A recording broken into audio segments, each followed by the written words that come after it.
Hello, it's me again in my stripy top.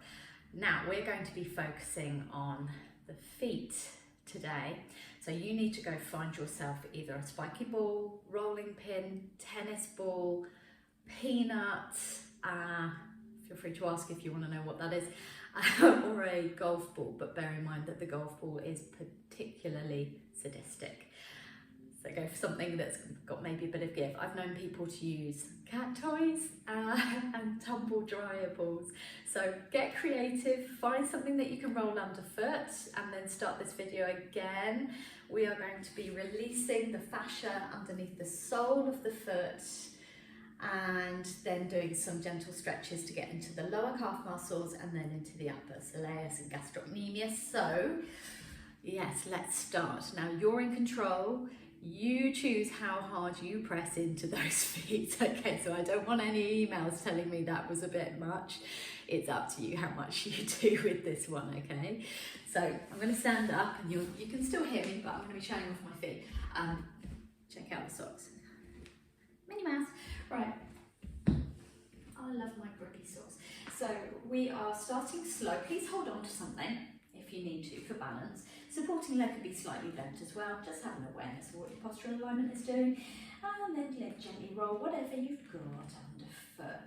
Noticing if it's feeling particularly sensitive today, in which case, yes, go gently. You want to start with the surface fascia, connective tissue there, and then as and when you feel able to, remembering to get into the pad of the foot and underneath the toes, underneath the heel, really good for plantar fasciitis. If you know someone who has that, or if that affects you, then yeah, give it some love back there. Otherwise, the usual spot is underneath the arch of the foot. Feel free to gently rock. Good. When you find a sticky bit, and by that I mean it feels like there's knots in there, or what we call adhesions, feel free to press into it. You don't have to lean your whole body weight over it. You can stay back a bit and press a little gentler. Find another one, gently ease into it. Use this as an excuse to take some time for you. You are absolutely 100% worth taking just 5 minutes out of your day for. It's really important for your mental well-being as well as physical. And then if you want to wake yourself up a bit, say you know you're going to go for a walk, speed it up. So this is stimulating. The first one is relaxing. So you choose, depending what time of day you're doing this, you know you've got to be up and at 'em. Speed up a bit. Hold on to something if you need to. Okay. Now take a moment. Please don't fall over your bit of kit. Just to spread the toes into the floor. And you're probably going to feel that the foot you've just been working on feels more spread, like a big, fat, sticky tree frog foot. In a good way, like you're grounded and that you feel more balanced and at ease in this side. Take a walk, check. Now, we don't want to leave you like this, do we? So let's try the other side.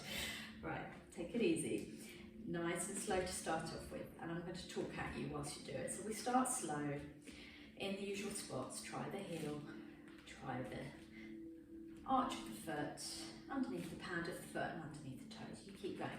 So there is a reason why we're doing this as well. I did training in fascial movement and I love it. Because there's a fascial continuity, if you like, from the base of the feet all the way up the back of either side of both of your legs, then either side of the spine, all the way up the back and finishes here. So we've got this connective tissue connected. These two areas are connected. So if you imagine, or maybe you're living through having regular headaches, possibly there are maybe more than one adhesions. There's an adhesion or a sticky spot underneath the sole of the foot, and that is pulling on that fascial continuity, that fascial line, and that might be giving you a headache, or it could be further up the back between the shoulder blades. But either way, if you're releasing one end of this, think of it as a long chain. If you're taking a kink out of one end of the chain, it's making the rest of the chain a little easier to move. And the body is a kinetic chain. So yeah, there's a reason behind it. So it should help to relieve any discomfort in other areas of the body. Speed it up. I'll wake you up a bit. You can have a little race with yourself. See if you can get the other side to go as quickly as the first side. Okay. Well done. Right, so gently, hopefully you're feeling like you're a bit more even. Feel free to pause the video and even yourself out if you need to. We're standing with our feet lined up with the hip bones at the front. Slide one foot back about a foot. And we're going to do a nice easy stretch. Not sticking the tailbone out, not tucking underneath. Nice easy posture and the knees tracking forwards over the toes. Easy stretch, and if you can, try and find a bounce. Nice springy bounce. Try to keep both heels down. Play around with how close or far apart the feet are. You'll find something that works for you. So we're training your fascia to be a little more springy, a little more gazelle-like. Seeing how far you can go within an easy range of motion, not causing pain. So hopefully that's all good. Now bring that same foot back further. Yes, we're into a very familiar calf stretch. The tailbone is dropped, not tucked, and it's not lifted. Just nice and easy. Shouldn't feel any discomfort in the lower back. Toes should be tracking forwards. A little bit of out-toeing is okay. Don't stress about that. And easy lift and lower. You don't have to breathe out through a pursed lip. Old habits don't have for me now. Good, very good. Nice easy lift and lower. 5, 6. If you're really enjoying it, you can go for longer. 7, 8. Keep that heel down. Lovely stretch. And again, you should feel a bit more energized and lengthened if you take a little walk. You could hopefully feel ready to go in this leg we've just been working on. Sliding the other foot back. Okay, and go for your easy bend and stretch into the lower calf muscle, Achilles tendon. Now, depending on the range of motion available to you, you may look a bit more like this.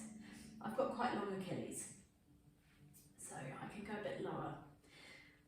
That's just genetically what I was blessed with, okay? So if you're a little higher here, that's fine, as long as you feel the stretch. Bounces, hands on the hips, or hold on to something if you need a little bit of help with the balance. Making sure we're not sinking into one hip, not sinking into the other. Good. And slide that leg back. Feel that lovely stretch, hopefully it's lovely. Tailbone not tucked, sticking out somewhere in the middle where the low back feels happy. Gently engage the abs, lift and lower, easy gliding motion. Spreading the toes into the floor so we're not gripping at the floor. Still got those big fat tree frog feet in action. Spreading the toes into warm wet sand if you like. 7 and 8. Good, and then see how you feel. Possibly you feel like your balance is slightly improved. You feel centered and you're ready for your walk, jog, run, or maybe skip if you're feeling so bouncy. All right, sorry for that one being a bit longer than 5 minutes, but that just needed a little bit of extra time. Hopefully you enjoyed it, and I'll see you soon.